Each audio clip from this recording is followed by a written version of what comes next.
கொஞ்சம் முன்னாலவா.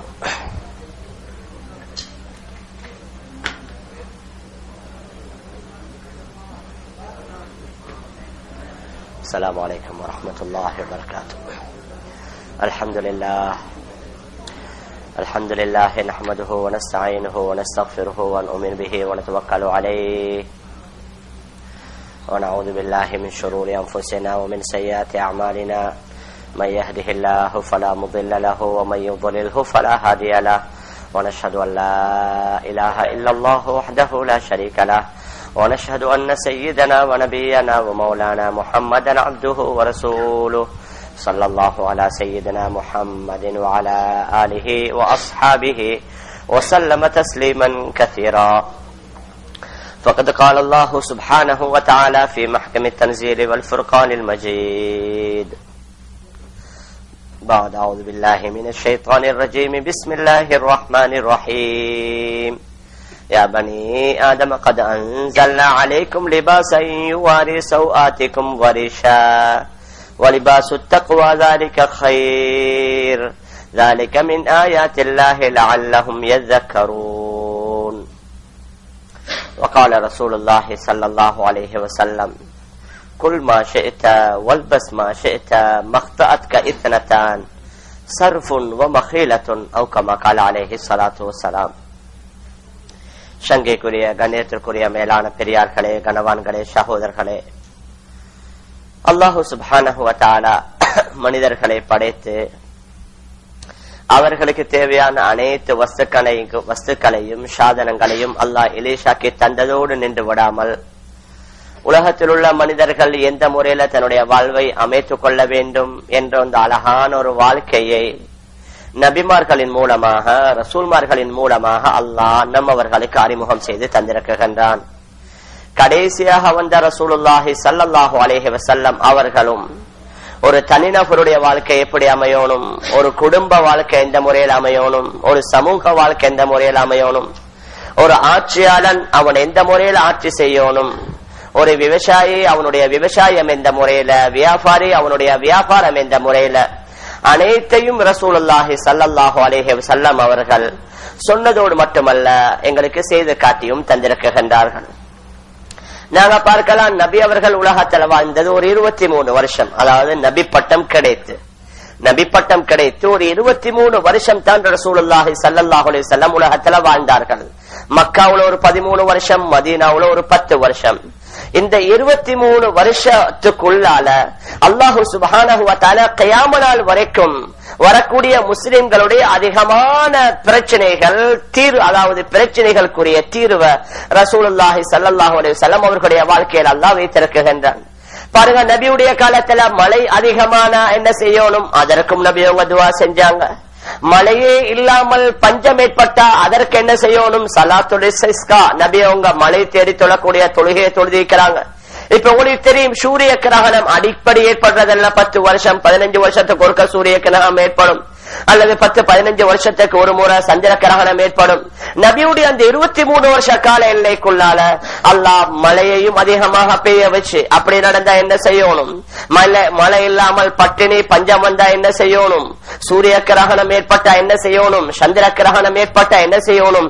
அந்த 23 வருஷ வாழ்க்கைக்குள்ளால மனிதர்களுக்கு ஏற்படக்கூடிய சகல பிரச்சனைகளுக்குரிய தீர்வு ரசூலுல்லாஹி ஸல்லல்லாஹு அலைஹி வஸல்லம் அவர்களுடைய அந்த வாழ்க்கையில் அல்லாஹ் நமக்கு முன்மாதிரியாக தந்து விட்டான். அதுல நபி அவர்கள் ஒரு ஆண் எப்படி வாழணும் அதையும் நபி அவங்க சொல்லி இருக்கிறாங்க. ஒரு பெண் எந்த முறையில வாழணும் அதையும் நபி அவர்கள் சொல்லி இருக்கிறாங்க. ஒரு ஆணுடைய ஆடை அது எந்த முறையில் அமையணும் அதையும் நபி அவர்கள் விளக்கி இருக்குகின்றார்கள். ஒரு பெண்ணுடைய ஆடை எந்த முறையில் அமையணும் அதையும் ரசூலுல்லாஹி ஸல்லல்லாஹு அலைஹி வஸல்லம் விளக்கி இருக்குகின்றார்கள். இஸ்லாத்துல பெண்களை பற்றி சொன்ன மாதிரி வேற எந்த மதத்திலையும் அந்த அளவுக்கு சொல்லப்படல. குர்ஆன்ல ஒரு இடத்துல வருது, பெண்கள் ஆடை மாற்றக்கூடிய அந்த 3 நேரத்தை பற்றி கூட குர்ஆன்ல அல்லாஹ் கூறுகின்றான். பெண்கள் அந்த 3 நேரம் தான் ஆடைகளை மாற்றுவாங்க. அதிகாலை வேலையில, பகலில் அவர்களுடைய வீட்டு வேலைகள் எல்லாத்தையும் முடிச்சதுக்கு பின்னால, இரவுல தூங்கக்கூடிய வேலையில பெண்களுடைய ஆடைகள் மாற்றக்கூடிய நேரத்தை கூட அல்லாஹ் சுப்ஹானஹு வ தஆலா குறிப்பிடுகின்றான். குறிப்பிடுவதற்குரிய காரணம் என்ன, அந்த நேரத்துல யாரும் அந்த இடத்திற்கு போகக்கூடாது, செல்லக்கூடாது, சிறுவர்கள் அடிமைகள் இருந்தா பரவாயில்லை, வேறு யாரும் செல்லக்கூடாது என்று கூறக்கூடிய அளவுக்கு பெண்களுடைய அதிகமான விடயங்களை அல்லாஹு சுப்ஹானஹு வ தஆலா குர்ஆனிலேயும் நபி அவர்கள் தன்னுடைய பொன்மொழிகளிலேயும் குறிப்பிட்டிருக்கின்றார்கள். அதுல முதலாவது நாங்க ஆடை எடுத்துக் கொள்ளலாம்.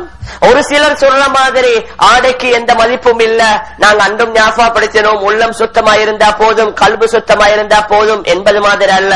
மனிதனுடைய ஒரு ஆடையை வைத்து அவரை இடை போடலாம். அவனுடைய குணம் எப்படி இருக்கும், அவனுடைய பழக்க வழக்கங்கள் எப்படி இருக்கும், அவனுடைய நடவடிக்கை எப்படி இருக்கும். ஏன்னா மனிதனுடைய அந்த வெளிரங்கத்துடைய சுத்தத்தை வைத்து அவருடைய உள்ரங்கம் சுத்தமாக இருக்குதா என்று பார்த்துக் கொள்ளலாம். எப்படி நாங்க பார்க்கலாம், உலகத்தில் எங்கட வாழ்க்கைக்கு எல்லாத்துக்கும் உள்ரங்கம் வெளிரங்கம் இருக்குது. எங்களோட ஒரு வீட்டை எடுத்துக்கொண்டா அதுக்கு உள்ரங்கம் வெளிரங்கம் இருக்குது. நாங்க உதாரணமா வீடுடைய வெளிரங்கம் என்ன, வீடுடைய உள்ரங்கம் என்ன? 4 சுவர்கள் இருந்துட்டா போதும். வெயிலிருந்து இருந்து எங்களை பாதுகாக்கணும், குளிரிலிருந்து எங்களை, அதாவது மழையிலிருந்து எங்களை பாதுகாக்கணும், தண்ணி போடாம அதோட வெயில் கடுமையா அடிக்காம எங்களை பாதுகாத்துக் கொண்டு அது வீட்டுடைய உள்ரங்கம். ஆனா வீட்டுடைய வெளிரங்கத்தை நீங்க எடுத்துக் கொள்ளுங்க, அதற்கு வகை வகையான நிறம், அதற்கு வகை வகையான டிசைன், ஒவ்வொரு மொடல்ல கட்டுறாங்க. இது என்ன வீட்டுடைய வெளிரங்கம். அப்ப மனிதனுடைய இயற்கை என்ன, உள்ரங்கத்தை மாத்திரத்தை கொண்டும் அவர் போதுமாக்கல்ல, வெளிரங்கமும் நல்லா இருப்பதை விரும்புகின்றான். மேலான பெரியார்களே, கனவான்களே, சகோதரர்களே, அதே மாதிரி எங்கட மார்க்கத்துல ஷரியாத்திலேயும் உள்ரங்கம் வெளிரங்கம் இருக்குது. உள்ரங்கமான பாவமும் இருக்குது, வெளிரங்கமான பாவமும் இருக்குது. அல்லாஹ் குர்ஆன்ல கூறுகின்றான், வதரு லாஹிரல் இஸ்மி வபாத்தினா, நீங்க வெளிரங்கமான உள்ரங்கமான 2 வகையான பாவங்களையும் விட்டுவிடுங்க. வெளிரங்கமான பாவத்தை மாத்திரம் விட சொல்லி அல்லாஹ் சொல்லல. வதரு லாஹிரல் இஸ்மி வபாத்தினா, உள்ரங்கமான வெளிரங்கமான 2 வகையான பாவங்களையும் விட்டுவிடுங்க. அப்ப பாவங்கள்ல 2 வகை என்றா நன்மைகள்லையும் 2 வகை இருக்கும். வெளிரங்கமான நன்மைகள், உள்ரங்கமான நன்மைகள். மேலான பெரியார்களே, கனவான்களே, சகோதரர்களே, அதனால என்னுடைய கல்பு சுத்தமா இருக்குது, என்னுடைய உள்ளத்தில் அல்லாஹ்வுடைய பயம் இருக்குது. என்னுடைய வெளிரங்கமான தோற்றத்தை பார்க்காதீங்க, நான் எப்படி வாழ்ந்து போவேன் என்று சொல்றது ஒரு முஸ்லிமுக்கு அழகல்ல. மேலான பெரியார்களே, கனவான்களே, சகோதரர்களே, அதனால் எங்களுடைய வெளிரங்கமான ஆடை எந்த முறையில் அமையணும், எங்கட கல்பை நாங்க எந்த முறையில சுத்தமா வைக்கணும், 2 பற்றியும் அல்லாஹ் சுப்ஹானஹு வ தஆலா ஆரம்பத்துல நபி அவர்களுக்கு வஹி வந்த அந்த ஆரம்ப வேளையில, யா அய்யுஹல் முஸம்மில் குமில் லைல இல்லா கலீலா நிஸ்ஃபஹு அவ் இன்குஸ் மின்ஹு கலீலா அவ் ஸித் அலைஹி வரத்தில் குர்ஆன தர்தீலா இன்னா சனுல்கி அலைக கௌலன் ஸகீலா. இது அதாவது வஹியுடைய ஆரம்பத்துல சூரா இக்ராவுக்கு பின்னால சூரா நூன் வல் கலம் இறங்குது. அதற்கு பின்னால இறக்கப்பட்ட சூரா தான் யா அய்யுஹல் முஸம்மில் யா அய்யுஹல் முத்தஸிர். அந்த யா அய்யுஹல் முஸம்மில்ல நீங்க இரவுல என்ன செய்யணும், உங்களோட வணக்கம் எப்படி அமையணும் அல்லாஹ் தெளிவுபடுத்துகின்றான். சூரா முத்தஸிர்ல யா அய்யுஹல் முத்தஸிர் கும் ஃபஅன்திர் வரப்பக ஃபகப்பிர் வஸியாபக ஃபதஹிர் வர்ருஜுஸ ஃபஹ்ஜுர். இந்த ஆயத்தில் அல்லாஹ் என்ன கூறுகின்றான், யா அய்யுஹல் முத்தஸிர், போர்வை போத்தியவரே, கும் ஃபஅன்திர், நீங்க எழுந்து நின்று மக்களுக்கு எச்சரிக்கை செய்யுங்க. முதலாவது உளச்சுத்தம், வரப்பக ஃபகப்பிர், உங்களோட அல்லாஹ்வுடைய சங்கநாதத்தை எடுத்து சொல்லுங்க, அல்லாஹ்வுடைய வல்லமைய குதிரத்தை எடுத்து சொல்லுங்க. அதுக்கு பின்னால உடை சுத்தம், வஸியாபக ஃபதஹிர், உங்களோட உடலை சுத்தமா வைத்துக் கொள்ளுங்க, அதாவது உங்களோட ஆடைய சுத்தமா வைத்துக் கொள்ளுங்க. வரப்பக ஃபகப்பிர் உளச்சுத்தம், வஸியாபக ஃபதஹிர் உடை சுத்தம், உள்ரங்கம் வெளிரங்கம் 2ஐயும் அல்லாஹ் சுப்ஹானஹு வ தஆலா இந்த ஆரம்பாயத்துல குறிப்பிட்டிருக்கின்றான். மேலான பெரியார்களே, கனவான்களே, சகோதரர்களே, அதனால இஸ்லாத்துல ஆடைக்கு அல்லாஹ் பெரிய ஒரு இடத்தை வைத்திருக்கின்றான். முதலாவது குர்ஆன் ஒரு ஆயத்தை நாங்கள் எடுத்துக் கொள்ளலாம். யா பனி ஆதம் கத் அன்ஸல்னா அலைக்கும் லிபாஸன் யுவாரி சௌஆத்திக்கும் வரிஷா வலிபாசு தக்வா ذلك خير ذلك من آيات الله لعلهم يذكرون. யா பனி ஆதம், ஆதமுடைய மக்களே, கத் அன்ஸல்னா அலைக்கும் நாங்கள் உங்களுக்கு ஆடைகளை இறக்கி வைத்திருக்கின்றோம். அந்த ஆடையுடைய முதலாவது லாபம் என்ன, உங்களுடைய மர்மஸ்தானங்களை, உங்களுடைய மறைவிடங்களை அந்த ஆடை மறைத்துக் கொள்ளும். இரண்டாவது ஆடையுடைய நோக்கம் வரிஷா, அது உங்களுக்கு அலங்காரமாக இருக்குது. ஆடையுடைய முக்கியமான 2 நோக்கத்தை அல்லாஹ் சுப்ஹானஹு வ தஆலா இந்த ஆயத்தில் குறிப்பிடுகின்றான்.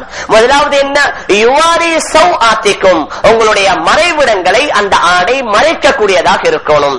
மேலான பெரியார்களே, கனவான்களே, சகோதரர்களே, அப்ப மறைவிடம் சொன்னா நாங்க எங்கட பாஷையில சொல்றது அவுரத். அவுரத் அது என்ன, மறைக்கப்பட வேண்டிய பகுதி. ஆண்களுக்குரிய அவுரத் வேற, பெண்களுக்குரிய அவுரத் வேற. ஆண்களுக்குரிய அவுரத் என்ன, தொப்புள் முதல் தொப்புள், அதாவது தொப்புள் முதல் முட்டுக்கால் வரைக்கும் ஆண்கள் மறைக்கணும். தொப்புள் முதல் முட்டுக்கால் வரைக்கும் இது அவுரத். இந்த பகுதியை அந்நிய யாருக்கு முன்னால இந்த பகுதியை திறக்கல. அது நீங்க விளையாடக்கூடியவர்களாக இருந்தாலும் சரி, பாருங்க இன்னைக்கு அதிகமா விளையாடுறவங்க ஷோர்ட்ஸ் அடிச்சு கொண்டு விளையாடுறாங்க, அது ஹராம் ஏலாது. தொப்புளுக்கு கீழே முழங்காலுக்கு மேலால் ஒரு சின்ன பகுதி தெரிவதும் அது ஹராம். இன்றைக்கு விளையாடுறது மாத்திரமல்ல, சர்வ சாதாரணமாக எங்கட ஒரு சிலர்களை உடுத்து கொண்டு போறாங்க, ஷோர்ட்ஸ் உடுக்கிறாங்க. ஷோர்ட்ஸ் உடுக்கையில் அது 100% ஹராம். அது விளையாடக்கூடிய சந்தர்ப்பமாக இருக்கலாம், நீங்க உடற்பயிற்சி செய்யக்கூடிய சந்தர்ப்பமாக இருக்கலாம், அல்லது ஸ்விமிங் பூல் போறீங்க குளிக்கிறதுக்கு. அந்த தொப்புள் முதல் முற்றுக்கால் வரைக்கும் 100% ஆண்கள் மறைக்கணும். இடையில் உள்ள பகுதி தெரிபடுவதற்கு மார்க்கத்தில் ஷரியத்தில் அனுமதி இல்லை.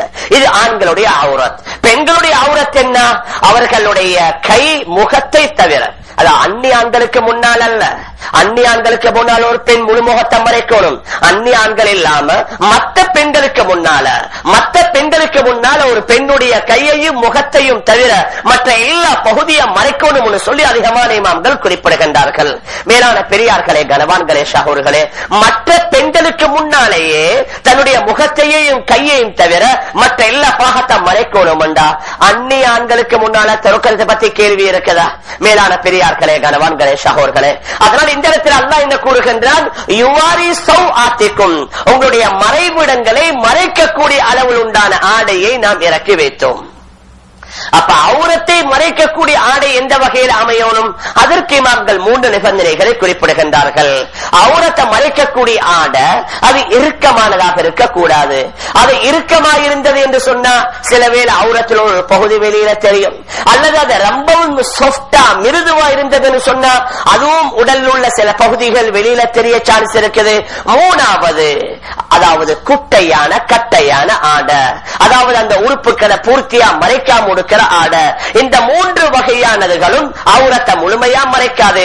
அதனால் இந்த 3 வகையான ஆடைகள், அதாவது ரொம்பவும் சாஃப்டானது, அது சாஃப்டானதுன்னு நீங்க உள்ளு கொடுக்குறீங்க, வெளியில அதை மறைச்சு நல்ல அழகா கோட், அதாவது ஜெக்கெட் அது இது போடுறீங்க, அது பிரச்சனை இல்லை. உங்களோட உடலுடைய உறுப்புகள் வெளியில தெரியாத அளவுக்கு ரொம்பவும் இறுக்கமான ஆடை, அல்லது ரொம்பவும் சாஃப்டான ஆடை, அல்லது ரொம்பவும் கட்டையான ஆடை, இது 3ம் அவுரத்தை பூர்த்தியா மறைக்காது.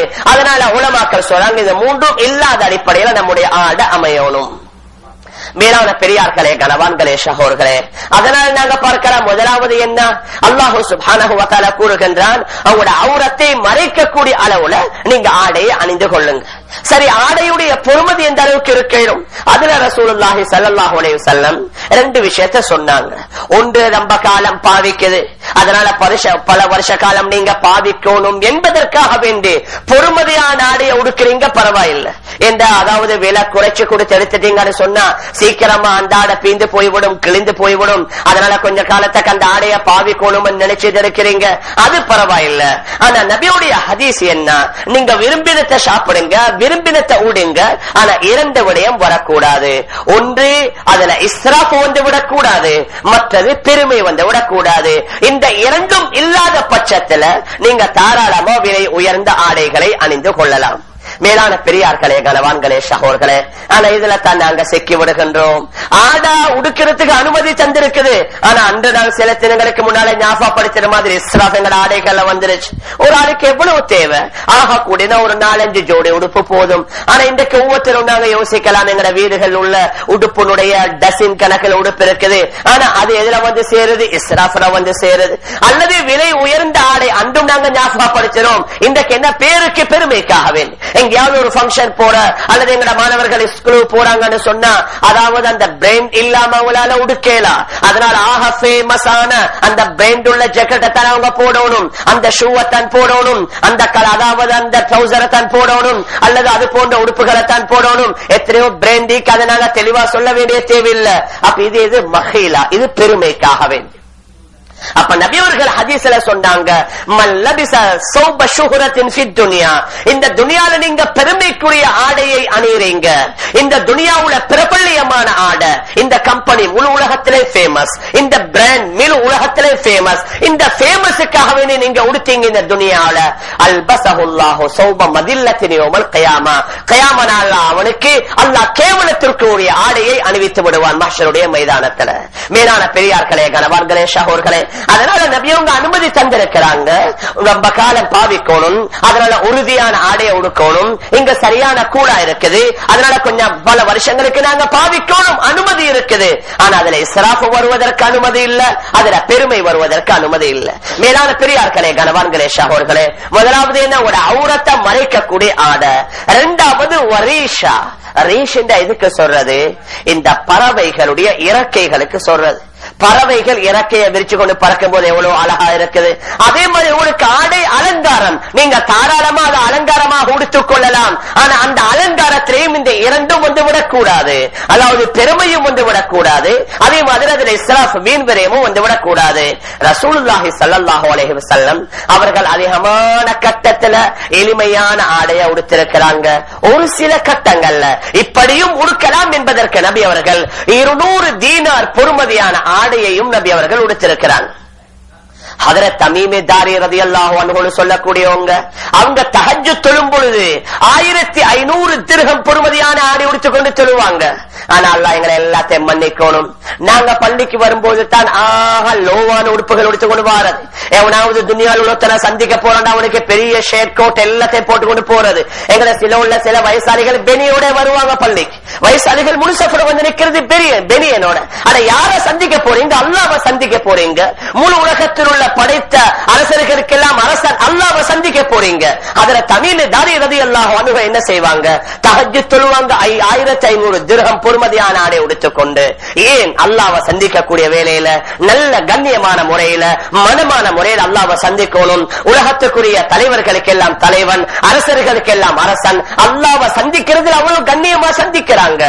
ஹஜ்ரத் உமர் இப்னு கத்தாப் ரலியல்லாஹு அன்ஹு அவர்களுடைய ஆட்சி காலத்தில் என்ன செஞ்சாங்க, பத்ர்ல கலந்து கொண்டவங்க 313 பேர் தானே. அப்ப பத்ர்ல கலந்து கொண்டவங்கல்ல யார் யாரு மிச்சமா இருந்தாங்களோ அவங்களுக்கு 1500 திர்ஹம் பொறுமதியான ஒரு ஜோடி உடுப்பு ஒவ்வொரு வருஷமும் தைச்சு கொடுப்பாங்க ஹஜ்ரத் உமர் ரலியல்லாஹு அன்ஹு. ஏன், அவங்கள கண்ணியப்படுத்தணும்னு சொல்லி. ஹஜ்ரத் இமாம் மாலிக் ரஹ்மத்துல்லாஹி அலைஹி ஒவ்வொரு நாளும் ஒரு செட் புதிய உடுப்பு உடுப்பாங்க. ஆனா நீங்க கேட்கலாம், ஒவ்வொரு நாளும் புதிய செட் உடுப்புண்டா வருஷத்துக்கு 365. இந்த கொடுத்தது இன்றைக்கு மட்டும்தான், நாளைக்கு அது உடுக்கிறது உடனடியா சதக்கா கொடுக்கிறது. நேத்து உடுத்தது நேத்து மட்டும்தான், அதை இந்த கொடுக்க மாட்டாங்க, சதக்கா செஞ்சிருவாங்க. நாளை கொடுத்தது அது நாளைக்கு மட்டும்தான், நாளண்டைக்கு வைக்க மாட்டாங்க. அப்படின்னு சொன்னா அவங்கள்ட்ட ஒரு நேரத்தில் ஒரு ஜோடி உடுப்பு தான். இமாம் மாலிக் ரஹ்மத்துல்லாஹி அலைஹி ஒவ்வொரு நாளைக்கு ஒவ்வொரு புதிய ஜோடி உடுப்பு உடுப்பாங்க. அடுத்த நாளைக்கு அதை வைக்க மாட்டாங்க, உடனடியா சதக்கா கொடுத்துருவாங்க. ஒரு சிலர் யோசிக்கிறது, பழைய ஆடை எப்படி கொடுக்கறதுக்கு தாராளமான அனுமதி இருக்கு. எல்லாத்தையும் புதுசா வாங்கித்தான் கொடுக்கணும் இல்ல, நீங்க கொஞ்சம் முடித்துட்டீங்க, கஷ்டப்பட்டவங்க இருக்கிறாங்க, தாராளமாக கொடுத்துக் கொள்ளலாம். மேலான பெரியார்களே, கணவான்களே, சகோதரர்களே, எதை சொல்ல வாரோம் சொன்னா, ஆடையுடைய முதலாவது நிபந்தனை என்ன, அவங்களோட அவுரத்தை மறைக்கக்கூடியதாக இருக்கணும். இரண்டாவது நிபந்தனை என்ன, அது உங்களுக்கு அலங்காரமாக இருக்கணும். அந்த இரண்டிலேயும் அதே மாதிரி அந்த இரண்டிலேயும் இஸ்ராஃப் வீண் விரயம் வந்து விடக்கூடாது, பெருமை வந்து விடக்கூடாது. மேலான பெரியார்களே, கணவான்களே, சகோதரர்களே, இது இந்த குர்ஆனுடைய ஆயத். அதற்கு பின்னால நபி அவர்களுடைய ஹதீஸ் நாங்கள் எடுத்துக் கொள்ளலாம். ரசூலுல்லாஹி ஸல்லல்லாஹு அலைஹி வஸல்லம் அவர்கள் ஹதீஸ்ல கூறியிருக்கின்றார்கள், அதாவது ஆண்கள் பெண்களுக்கு ஒப்பாகலா, பெண்கள் ஆடையில ஆண்களுக்கு ஒப்பாகலா. லஅன ரசூலுல்லாஹி ஸல்லல்லாஹு அலைஹி வஸல்லம் அர்-ரஜுல் யல்பசு லிப்ஸத்தல் மர்ஆ, ஆணுடைய அதாவது பெண்களுடைய ஆடையை போன்ற ஆடை உடுக்கக்கூடிய ஆண்களை நபி அவர்கள் சாபம் இட்டிருக்கின்றார்கள். வலஅன ரசூலுல்லாஹி ஸல்லல்லாஹு அலைஹி வஸல்லம் அல் மர்ஆ தல்பசு லிப்ஸத்தர் ரஜுல், ஆண்களுடைய ஆடையை போன்று உடுக்கக்கூடிய பெண்ணையும் நபி அவங்க சாபம் இட்டிருக்கிறாங்க. ஆனா அல்லாஹ் பாதுகாக்கணும், இன்றைக்கு துனியாவே மறுபக்கம் தான். ஆண்கள் கொஞ்சம் நல்லா மூடி மறைச்சு உடுக்கிறாங்க, பெண்கள் நாளுக்கு நாள் எல்லாம் திறந்து போட்டு கொண்டு உடுக்கிறாங்க. ஆண்கள் அவங்க என்ன செய்யறாங்க, பெகியா உடுக்கிறாங்க, பெண்கள் அவங்க நல்ல இறுக்கமா உடுக்கிறாங்க. ஆண்களுக்கு ஒரு உடுப்பு ஒன்று இருக்குது, அது இன்றைக்கு எங்களை சில பெண்மணிகளும் உடுக்கிறாங்க, டெனிம் டி-ஷர்ட், இதெல்லாம் ஆண்களுக்கு உள்ள ஒரு உடுப்பு. மேலான பெரியார்களே, கணவான்களே, சகோதரர்களே, அந்த பெண்களும் உடுக்கிறது, அவங்களோட சின்ன சின்ன புள்ளைகளுக்கு உடுக்க வைக்கிறது. நபி அவங்க வித்தியாசம் விட்டிருக்கிறாங்க. பெண்கள் ஆண்களுடைய ஆடையை உடுக்கலாம், ஆண்கள் பெண்களுடைய ஆடையை உடுக்கலாம். ஆனா நீங்க நினைக்காதீங்க பெண்களுக்கு மட்டும் சொல்லி, பெண்களுடைய ஆடையில் இன்னும் சில விஷயங்கள் வருது. அதாவது என்ன, பெண்களுக்கு தங்கம் அனுமதி, பெண்களுக்கு பட்டுடுக்கிறது அனுமதி. நபி அவங்க சொன்னாங்க, என்னுடைய பெண்களுக்கு, என்னுடைய உம்மத்தில் உள்ள பெண்மணிகளுக்கு அல்லாஹ் பட்டையும் அதே மாதிரி தங்கத்தையும் ஹலாலாக்கிக்கிறான். ஆண்களுக்கு தங்கம் பாவிக்கலாது. இன்றைக்கு எங்களை சில சகோதரர்கள் யாரும் நினைச்சுக்கிறாதீங்க, அவங்க நினைக்கிறது வெள்ளி போடையிலும் உண்டு. உங்களுக்கு வெள்ளியில ஒரே ஒரு மோதிரம் மட்டும்தான் போடையிலும், வெள்ளி காப்பு போடலாம், வெள்ளி செயின் போடலாம், வெள்ளி அதாவது கழுத்துல மாலை போடலாம், காதுல கடுக்கு போடலாம். இன்றைக்கு எல்லாம் அந்நியவங்களை மாதிரி. அது அவன் ஏதோ ஒரு அடையாளத்தை போட்டி பலவளோடு தெரியும் காதுல போடுறது, அது ஏதோ ஒரு அடையாளம் உண்டிக்கு. எங்கட சில இஸ்லாமியர்களும் அவனை பின் பண்ணி காதுல அவன் காது பூவா போடுறான், கையில செயினை போடுறான், கழுத்துல செயினை போடுறான். இதுவும் ஹராம். எப்படி ஆண்கள் தங்கம் பாவிக்கிறது ஹராமோ, அதே மாதிரி ஆண்கள் கழுத்துல செயின் போடுறதும் ஹராம். ஆண்கள் மோதிரம் மாத்திரம் போட அனுமதி. பல்லு வேணும்னா தங்கத்தால போடலாம், மார்க்கத்தில் அனுமதி இருக்குது. பல்லு இருக்குது, பல்லு அதாவது நீங்க பல்லு கட்டுறீங்க, அந்த பல்ல வேணும்டா தங்கம் வெளியில போட்டுக் கொள்ளலாம். ஆண்களுக்கு வெள்ளி மோதிரம் மாத்திரம் அணிய அனுமதி, அது அல்லாம வெள்ளியில வேற எதையுமே ஆண்கள் பாவிக்கிறா. மேலான பெரியார்களே, கணவான்களே, சகோர்களே, அதே மாதிரி தான் ஆண்கள் முடிய வெட்டணும், பெண்கள் முடிய வளர்க்கணும். இன்றைக்கு நேர் மாத்தம் சில ஆண்கள் அப்படி முடிய கட்டி கொண்டிருக்கிறது. பெண்கள் என்ன செய்யறது, இதுவரைக்கும் வெட்டிக்கிறது, ஆண்கள் இதுவரைக்கும் கட்டிக்கிறது. இதெல்லாம் கியாமத் நாளுடைய அடையாளத்தானே. நபி அவர்கள் என்ன சொன்னாங்க, பெண்களை மாதிரி ஆண்கள் முடி வளர்க்கலாம், பெண்கள் ஆண்களை மாதிரி முடிய வெட்டலாம். பெண்களுக்கு உண்டு ஒரு முறை, ஆண்களுக்கு உண்டு ஒரு முறை. அதோட இப்போ ஒரு கட்டொண்டு வந்திருக்குது. அதாவது என்ன, நான் இங்க சில இடங்கள்ல பாக்கிறேன் தான், என்ன நடுவுல கொஞ்சத்தை வச்சு இதெல்லாம் இப்படி வலிக்கிறது. அது எந்த கட்டோ தெரியும், அதுவும் ஹராம். நபி அவர்கள் ஒரு ஹதீஸ்ல சொன்னாங்க, மிஷ்காத்துல அந்த ஹதீஸ் பதிவு செய்யப்பட்டிருக்கு. தலையில சில பகுதி முடிய வச்சிட்டு சில பகுதியை குறைப்பதை நபி அவங்க கூடாது என்று சொன்னாங்க. நபி அவர்கள் அனுமதித்தரல்ல, அந்த பெண் முடியும் அது ஹராம். இன்னும் எத்தனை ஜாதியில வந்து சேருமோ தெரியா, அன்றைக்கே நபி அவங்க சொல்லிட்டாங்க, ஒன்று நீங்க முழுமையா வெட்டுங்க, அல்லது முழுமையா இந்த காதுடைய சுனை வரைக்கும் வைத்துக் கொள்ளுங்க. தலையில ஒரு பகுதியை முடிய நல்லா வச்சுட்டு இன்னும் ஒரு பகுதியை நல்லா என்ன செய்யறது, வலிக்கிறது. இதற்கும் நபி அவர்கள் அனுமதி சந்தையில் நபி அவர்கள் இதையும் தடை செய்திருக்கின்றார்கள். மேலான பெரியார்களே, கணவான்களே, சகோர்களே, ஆஹா நபி அவர்கள் அந்நியவர்களுக்கு ஒப்பாக அனுமதி தரல. நபி அவங்க சொன்னாங்க, மன் தஷப்பஹ பிகௌமின் ஃபஹுவ மின்ஹும் அவ் ஹுஷிர மஅஹும். யார் இந்த உலகத்துல நீங்க யாரை கொண்டு ஒப்பாக்குவீர்களோ அல்லாஹ் பாதுகாக்கணும், கியாமத் நாள்ல அவர்களுடன் தான் அல்லாஹ் உங்களை எழுப்பாட்டுவான். நீங்க யூதர்களை கொண்டு ஒப்பா, நீங்க அல்லாஹ் எங்களை எல்லாத்தையும் பாதுகாக்கணும், அந்த யூதர்களுடன் கியாமத் நாள்ல எழுப்பாட்டுவான். கிறிஸ்தவர்களுடன் ஒப்பா, நீங்க அந்த கிறிஸ்தவர்களுடன் எழுப்பாட்டுவான். அல்லது வேற எந்தெந்த அதாவது கலாச்சாரத்தில் உள்ளவர்கள் இருக்கிறாங்களோ அவர்களை கொண்டு நீங்க ஒப்பா, நீங்க அவர்களுடன் அல்லாஹ் கியாமத் நாள்ல எங்களை எழுப்பாட்டுவான். அதனால தன் நபி அவர்கள் சொன்னாங்க, உலகத்தில் உள்ள அந்நியவர்களை கொண்டு ஒப்பாகாதீங்க. எந்த அளவுக்கு யூதர்களை கொண்டு ஒப்பாகுவதை நபி அவங்க விரும்பலாண்டா நோன்பு பிடிக்கிறது, அதாவது அமல் வணக்கத்துல கூட அவங்களுக்கு ஒப்பாக இல்லாது. உங்களுக்கு தெரியும், நபி அவங்க மதீனாவுக்கு வந்தாங்க, மதீனாவை சுத்தி அதிகமான யூதர்கள் இருந்தாங்க. அப்ப வந்ததோட முஹர்ரம் மாதத்துடைய பிறை 10 யூதர்கள் நோன்பு பிடிக்கிறாங்க. அப்ப கேட்டாங்க, ஏன் பிற 10 நீங்க நோன்பு பிடிக்கிறீங்க? இல்ல, இந்த பிற 10 தான் எங்களை ஹதரத் மூசா அலைஹி ஸலாத்து வஸலாம் அவர்களை அல்லாஹ் நைல் நதியிலிருந்து பாதுகாத்தான். நபி அவங்க சொன்னாங்க, மூசாவை பாதுகாத்ததுக்கு நன்றி செலுத்துறது உடவிட நாங்க தான் தகுதி. அதனால நபி அவங்க சொன்னாங்க, அடுத்த வருஷம் நான் ஹயாத்தோடு இருந்தா நான் இந்த 2 நோன்புகளை பிடிப்பேன். முஹர்ரத்துல ஒரே நோன்பை மாத்திரம் நீங்க பிடிக்காதீங்க, அந்த நோன்புல கூட நீங்க யூதர்களுக்கு ஒப்பாக கூடாது. அடுத்த வருடம் நான் ஹயாத்துடன் இருந்தா 9ஐயும் 10ஐயும் சேர்த்து பிடிப்பேன், அல்லது 10ஐயும் 11ஐயும் சேர்த்து பிடிப்பேன். அந்த நோன்பு பிடிப்பதில் கூட யூதர்களுக்கு நபி அவங்க ஒப்பாக விரும்பல. அப்ப வணக்கத்தில் ஒப்பாக இழந்த யூதர்களுடைய ஆடையில ஒப்பாகிறது, அவர்களுடைய முடியில் ஒப்பாகிறது, அவர்களுடைய நடையில் ஒப்பாகிறது. அந்த பெண்களை மாதிரி எங்களுடைய பெண்கள் ஆடை அணிகிறது. இதற்கு இஸ்லாத்தில் அனுமதி இல்ல. மேலான பெரியார்களே, கணவான்களே, சகோர்களே, அதனால நபி அவர்கள் சொன்னாங்க, அந்நியவர்களுக்கு ஒப்பாக இயலாது, அந்நியவர்கள் உடுக்கிற ஆடைகளை மாதிரி உடுக்க இயலாது, அவர்களுடைய கலாச்சாரத்தை ஒழுக்கி பின்பற்ற இயலாது. அதில் உள்ள இன்னும் ஒன்று தான் என்ன, கரண்டுக்கு கீழால ஆடை அணிவது. எங்களை சில சகோதரர்கள் ஒரே ஒரு ஹதீஸை வச்சு கொண்டிருக்கிறது. அது என்ன? நபி ஸல்லல்லாஹு அலைஹி வஸல்லம் அவர்களுடைய ஹதீஸ் என்ன? மன் ஜர்ர ஸௌபஹு குயலா, யாரு பெருமையின் காரணமாக தன்னுடைய ஆடையை கீழே இழுத்துக் கொண்டு போவாரோ, லம் யன்துரில்லாஹு இலைஹி யௌமல் கியாமா, கியாம நாளையில அவனை அல்லாஹ் ஏறெடுத்தும் பார்க்க மாட்டான். அப்ப ஹஜரத் அபூபக்கர் ரலியல்லாஹு அன்ஹு சொன்னாங்க, யா ரசூலல்லாஹ் இஸாரி யஸ்தர்ஹி, சொன்னாங்க என்னுடைய சாரம் அப்படி கீழே போகுது, இல்லா அன் அத்தஆஹதஹு, நான் எவ்வளவு முயற்சி செய்தாலும் என்ன அறியாம அந்த ஆடை கீழே போகுது. அப்ப நபி அவங்க சொன்னாங்க, இன்னக லஸ்த மிம்மன் யஃபாலுஹு குயலா, நீங்க பெருமைக்காக வேண்டி இந்த ஆடைய கரண்டைக்கு கீழால உடுக்கல்ல. இன்னக லஸ்த மிம்மன் யஃபாலுஹு குயலா, நீங்க பெருமைக்காக வேண்டி இந்த ஆடைய கரண்டைக்கு கீழால உடுக்கல்லாண்டு நபி அவர்கள் ஹஜரத் அபூபக்கர் ரலியல்லாஹு அன்ஹு அவர்களுக்கு சொன்ன இந்த ஒரு ஹதீஸ் எங்களை சில சகோதரர்கள் என்கிட்ட பெருமை இல்ல, அந்த பெருமை இல்லாட்டி தைக்கும் போதே உயர்த்தி தைங்களேன், பெருமை இல்லாம இருந்தாலும் சொன்னா நீங்க தைக்கும் போதே கொஞ்சம் உயர்த்தி தைக்கணுமே. அப்ப ஹஜரத் அபூபக்கர் ரலியல்லாஹு அன்ஹு இந்த ஹதீஸ்ல இன்னக்க நேரடியா இன்னக்கண்ட நீங்க உங்களுக்கு நபி அவர்கள் என்ன செஞ்சாங்க, ஹஜரத் அபூபக்கர் ஸ்பெஷலா அனுமதி கொடுத்திருக்கிறாங்க. இது ஒன்றில மாத்திரமல்ல, பல சஹாபாக்களுக்கு. மிஷ்காத்துல வருது, ஹஜரத் அலிய பார்த்து சொன்னாங்க, யா அலி லா யஹில்லு லிஅஹதின் யஜூபு ஃபீ ஹாதல் மஸ்ஜித் கைரி வ கைருக். அலி, இந்த மஸ்ஜித் நபவியில ஜுனுபாலியா இந்த மஸ்ஜிதை கடந்து செல்வது என்னையும் உங்களையும் தவிர வேற யாருக்கும் ஹலால் இல்ல. எனக்கும் உங்களுக்கு மாத்திரம் மஸ்ஜித் நபவியை ஜுனுபான முறையில கடந்து செல்லலாம், தங்குவதில்லை, கடந்து செல்லலாம். இது ஹஜரத் அலிக்கு மாத்திரம் நபி அவங்க அனுமதி கொடுத்தது. இந்த ஹதீஸ் எடுத்துக்கொண்டு ஏன் ஹஜரத் அலிக்கு மட்டும் என்ன ஸ்பெஷல், நாங்களும் தங்கையிலும் உலகத்தில் உள்ள உலமாக்கள் ஏற்றுக்கொள்வாங்களா? ஹஜரத் அப்துல் ரஹ்மான் இப்னு அவுஃப், ஹஜரத் ஜுபைர் இப்னு அவ்வாம் ரலியல்லாஹு அன்ஹு ரெண்டு பேரும் வந்து சொன்னாங்க, யா ரசூலல்லாஹ், எங்கட ஆடையில சரியான பேன், அதாவது அவங்க உடுக்கிற ஆடையில அந்த ஷீல பேன் என்று சொல்லுவாங்க, எங்கட ஆடையில ஒரே பேன் எவ்வளவு செஞ்சு போகுது இல்ல, அப்ப சொரிச்சராய்க்கு யா ரசூலல்லாஹ். அப்ப நபி அவங்க ரெண்டு பேருக்கும் சொன்னாங்க, அவங்க ரெண்டு பேருக்கு மாத்திரம் நீங்க பட்ட உடுக்கலாம். ஹஜரத் ஜுபைர், ஹஜரத் அப்துல் ரஹ்மான் இப்னு அவுஃப் ரலியல்லாஹு அன்ஹுமா ரெண்டு பேருக்கும் நபி அவங்க பட்டு உடுக்க அனுமதி கொடுத்தாங்க. ஹஜரத் அலிக்கு மஸ்ஜித் நபவியை ஜுனுபோடு கலந்து செல்ல அனுமதி கொடுத்தாங்க. ஹஜரத் ஹுஸைமா இப்னு சாபித் ரலியல்லாஹு அன்ஹு அவர்களுடைய ஒரு சாட்சி ரெண்டு சாட்சிக்கு சமம்.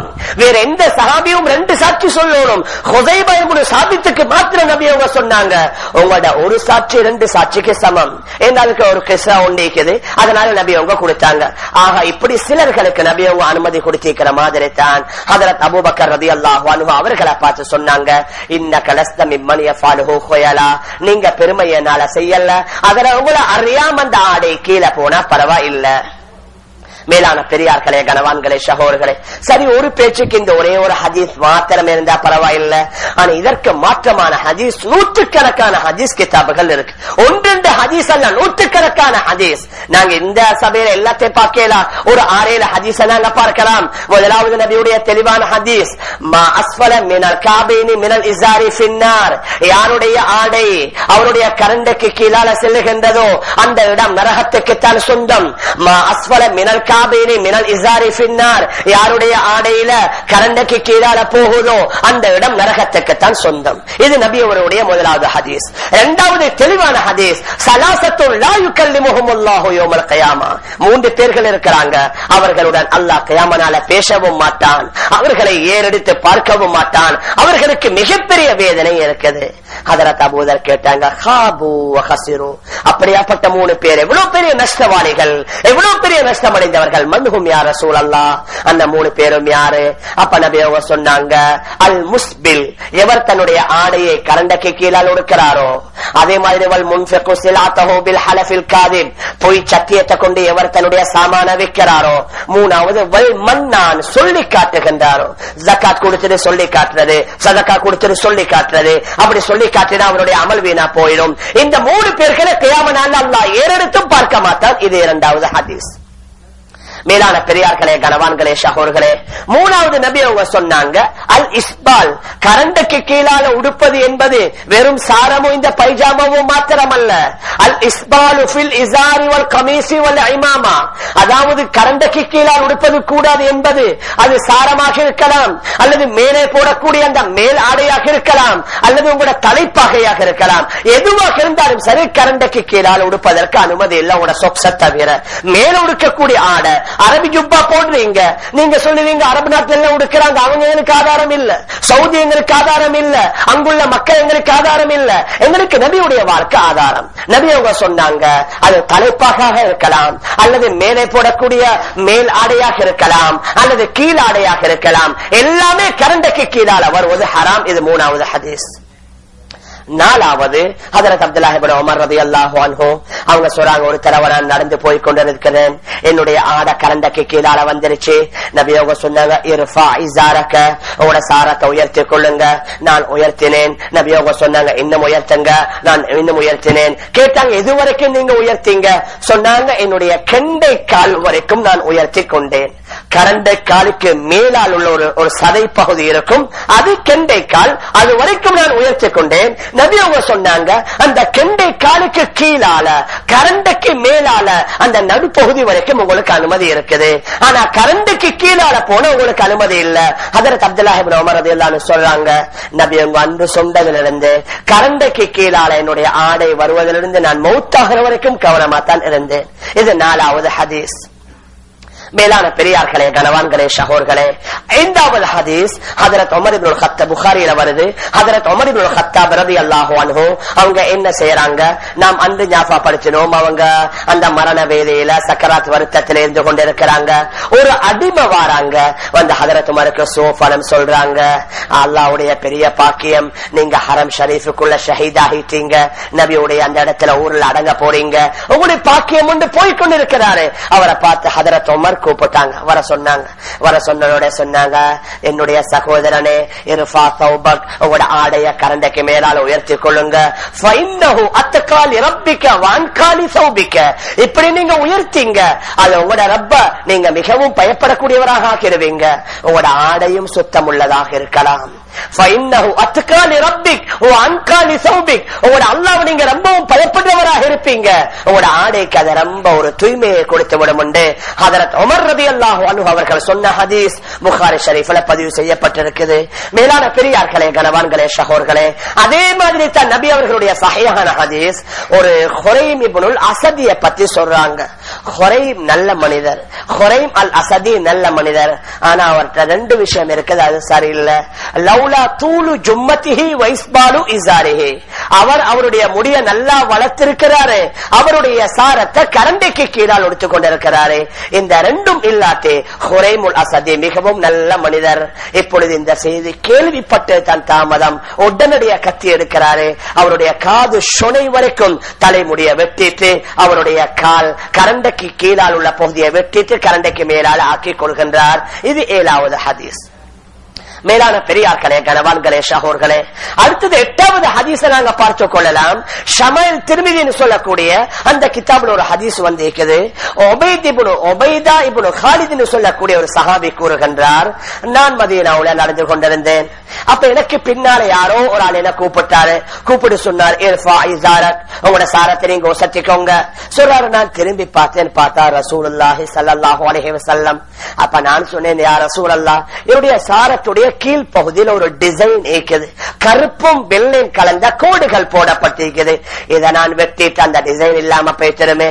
அப்ப நபியவங்க என்ன பார்த்து கேட்டாங்க, அமான கஃபிய உஸ்வா, அமான கஃபிய உஸ்வா, என்னுடைய ஆடையில உங்களுக்கு ஒரு முன்மாதிரி இல்லையா? நான் உடுக்கக்கூடிய ஆடையில உங்களுக்கு முன்மாதிரி இல்லையா? அவர் சொல்றாரு, நான் நபி அவர்களை பார்த்தேன், நபியுடைய ஆடை கரண்டைக்கு மேலால் இருந்தது. ஒரு உதாரணத்திற்கு ஒரு 7-8 ஹதீஸ். மேலான பெரியார்களே, கனவான்களே, ஷஹோர்களே, இப்படியே நாங்க பார்த்தோம்டா நூற்றுக்கணக்கான ஹதீஸ்கள் கரண்டைக்கு கீழால உடுப்பது கூடாது என்று இருக்கும் பொழுது ஹஜ்ரத் அபூபக்கர் ரலியல்லாஹு அன்ஹு அவர்களுடைய அந்த ஒரே ஒரு ஹதீஸை மட்டும் எடுத்துக்கொண்டு எந்த பெருமை இல்ல, அதனால் நான் உடுக்கிறேன், ஒன்று ஹராம் என்று தேற்றுக்கொள்ளணும். உங்களால செய்ய முடியல, பரவாயில்லை, ஆனா நாங்க செய்யறதுக்கு ஆதாரம் இன்னதுக்கு மார்க்கத்தில் ஆதாரம் இருக்குது, குர்ஆன் ஆதாரம் இருக்குது, ஹதீஸில் ஆதாரம் இருக்கின்ற முடியாது. மேலான பெரியார்களே, கனவான்களே, ஷஹோர்களே, ஆனா ஆண்களுக்குத்தான் இது. ஆண்கள் கரண்டைக்கு கீழால் உடுக்க இயலாது, ஆண்கள் கரண்டைக்கு மேலால் உடுக்கணும். இதற்கு நேர் மாற்றமா பெண்கள். ஹஜ்ரத் உம்மு சலமா ரலியல்லாஹு அன்ஹா நபி அவங்க இந்த கரண்டைக்கு கீழால் உள்ள ஹதீஸ்களை பற்றி சொல்லிக் கொண்டிருந்த வேளையில ஹஜ்ரத் உம்மு சலமா கேட்டா, யா ரசூலல்லாஹ், அப்படின்னா பெண்களுடைய ஆடை என்ன? நபி அவங்க சொன்னாங்க, துர்ஹீன திரான், அவர்கள் அந்த கண்டைக்காலுக்கு கீழால இன்னும் ஒரு ஜான கூட்டிக் கொள்வாங்க. ஒரு ஜான் கிட்டத்தட்ட 6 அடி இருக்கும். சொன்னாங்க, இதன் தன் கஷிபாக்கதாமோகன்னா, அந்த வேளையில அவங்கள பாதங்கள் வெளியில தெரியுமே யா ரசூலல்லாஹ். அப்ப நபி அவங்க சொன்னாங்க, இன்னும் ஒரு திரா, இன்னும் ஒரு ஜான கூட்டிக் கொள்ளுங்க. கிட்டத்தட்ட கெண்டைக்காலுக்கு கீழால சுமார் 2 ஜான், 1 அடியுடைய அளவுக்கு பெண்களுக்கு கூட்டுவதற்கு இஸ்லாத்துல அனுமதி. ஆனா அல்லாஹ் காப்பாத்தவனும், இன்றைக்கு ஆண்கள் பணிச்சு கொடுக்கிறாங்க, பெண்கள் உயர்த்தி கொடுக்கிறாங்க. ஷரியத்துடைய சட்டம், பெண்கள் நல்ல முறையில் அவர்கள் பணிச்சு கொடுக்கணும், ஆண்கள் கரண்டைக்கு மேலால் உடுத்துக் கொள்ளணும். மேலான பெரியார்களே, கனவான்களே, சகோதரர்களே, அதே மாதிரி உருவங்கள் உள்ள ஆடையை உடுப்பதற்கு அனுமதி இல்லை. எங்களை சில சகோதரர்கள் பள்ளிக்கு வரும்போது முடிச்சு கொண்டு வாரது, அதுல சில பேர்கள் போடப்பட்டிருக்கும், சில உருவங்கள் போடப்பட்டிருக்கும், அதற்கும் அனுமதி இல்லை. ஆனா சின்ன உருவம் உண்டு வைங்களே, இப்படி தூரத்தில் இருக்குது விளங்குது இல்ல, கிட்ட கொண்டு வந்து பார்த்தாத்தால் விளங்குது, அது பரவாயில்லை. ஆனா சுமாரா நாங்க நிற்கக்கூடிய வேலையில் இப்படி முன்னால பார்த்தா தெரியும், அந்த உருவம் கூடாது. எந்த அளவுக்கு ஹதரத் ஆயிஷா ரலியல்லாஹு அன்ஹா நபி அவங்க வெளியில போயிட்டு வாராங்க, வார வழியில தலையணையில ஒரு உருவம், அதாவது சித்திர வேலைப்பாடு செஞ்சிருந்தாங்க. நபி அவங்க வீட்டுக்குள்ளே வரல. கேட்டால் யா ரசூலல்லாஹ், என்ன இல்ல, நீங்க உருவப்படம் உள்ள தலையணைய வச்சிருக்கிறீங்க, உருவப்படம் இருந்தா மலக்குமார்கள் வரமாட்டாங்க, நான் வரமாட்டேன். நபி அவர்கள் வீட்டுக்குள்ளே வருவதை மறுத்திருக்கிறாங்க. அதனால எங்களுடைய ஆடைகள் இருக்குது, அதுல உருவங்கள் இருக்கக்கூடாது. அதே மாதிரி தான் ஏதாவது வார்த்தைகள் தொழக்கூடியவங்க அதை வாசிச்சா தொழுகையில் அவங்களுக்கு வேற சிந்தனைகள் போயிடும். அதனால இந்த வார்த்தைகள் எழுதப்பட்டது. அதே மாதிரி உருவப்படங்கள் உள்ளத்தை நாங்க தவிந்து கொள்றது. எங்கட பெண் பிள்ளைகளுக்கும் நாங்க என்ன செய்யறது, இஸ்லாமிய முறைப்படி ஆடைகள் அணிவிக்கிறது. நல்ல கட்டி சிவப்ப ஆண்களுக்கு நபி அவங்க அவ்வளவு விரும்பல. நபி அவங்க நல்ல கட்டி சிவப்ப, அதே மாதிரி கட்டி மஞ்சள நபி அவர்கள் ஆண்களுக்கு அவ்வளவு விரும்பல. ஆனா லைட் கலர்ஸ் தாராளமா உடுக்கலாம். அதனை வெள்ள உடுப்ப நபி அவங்க பல சந்தர்ப்பங்களை வலியுறுத்தி இருக்கிறாங்க. நீங்க வெள்ள ஆடைகள் உடுங்க, நீங்க அதை ரொம்ப சுத்தமா இருக்கும். உங்களோட மௌத்தானவர்கள் அந்த ஆடையில நீங்க கஃபன் செய்யுங்க நபி அவங்க சொல்லி இருக்கிறாங்க. அதனால ஆண்களுக்கு பெண்களுக்கு பிரச்சனையே இல்லை, அவர்கள் எந்த கலரையும் உடுத்துக் கொள்ளலாம். ஆனா பெண்களுக்கு நாங்க ஆரம்பத்துல சொன்ன மாதிரி அந்த கலரை மற்றவங்களுக்கு காட்டுறதுக்கு இல்ல, அந்த கலரை அந்நிய ஆடவர்களுக்கு காட்டுறதுக்கு இல்ல, அவங்க வீடுக்குள்ள தன்னுடைய கணவன்மார்களுக்கு தாராளமாக உடுத்துக் கொள்ளலாம். மேலான பெரியார்களே, கனவான்களே, சகோதரர்களே, அதனால ஆடை இருக்கிறது, அது முக்கியமான ஒன்று. நாங்க இந்த நாட்டுல வாழ்ந்து கொண்டிருக்கிறோம். அதனால நாங்க அந்நியவர்களுடைய கலாச்சாரத்தை நாங்க பின்பற்றல. எங்கட நாட்டுடைய ஒரு, எங்கட இஸ்லாமியர்களுக்கு உள்ள ஒரு ஷரியாத், எங்களுக்கு சொல்லி ஒரு அழகான கலாச்சாரம், நபி அவர்கள், நபி தோழர்கள், அந்த பெண்மனுடைய வாழ்க்கை எங்களுக்கு ஒரு அழகான முன்மாதிரி. அதுல விசேஷமா எங்கட பெண் குழந்தைகளை இஸ்லாமிய முறைப்படி சின்ன காலத்திலே நீங்க நெட்டையான ஆடைகளை உணவித்து பழக்குங்க. அவங்களுக்கு குட்டையான ஆடை அல்லது அந்நியவர்கள் உடுக்கிற மாதிரி இறுக்கமான ஆடை அல்லது கட்டையான ஆடை உடுப்பாட்டிட்டீங்க, வயது வந்தாலும் அவங்க அதுக்குத்தான் பழகுவாங்க. அதனால ஆரம்பத்திலே இருந்து உங்களோட பெண் குழந்தைகளை இஸ்லாமிய முறைப்படி, உங்களோட ஆண் குழந்தைகளை சுன்னத்தான முறைப்படி வளர்த்தீங்கன்னா எதிர்காலத்தில் அதுல அவங்க பழகிடுவாங்க. அதற்கு பின்னால வேற கொடுத்தாலும் அவங்க ஏற்றுக்கொள்ள மாட்டாங்க. மேலான பெரியார்களே, கனவான்களே, சகோதரர்களே, இந்த அடிப்படையில நாங்க எங்களோட ஆடைகளை அமைத்துக் கொள்ளணும்.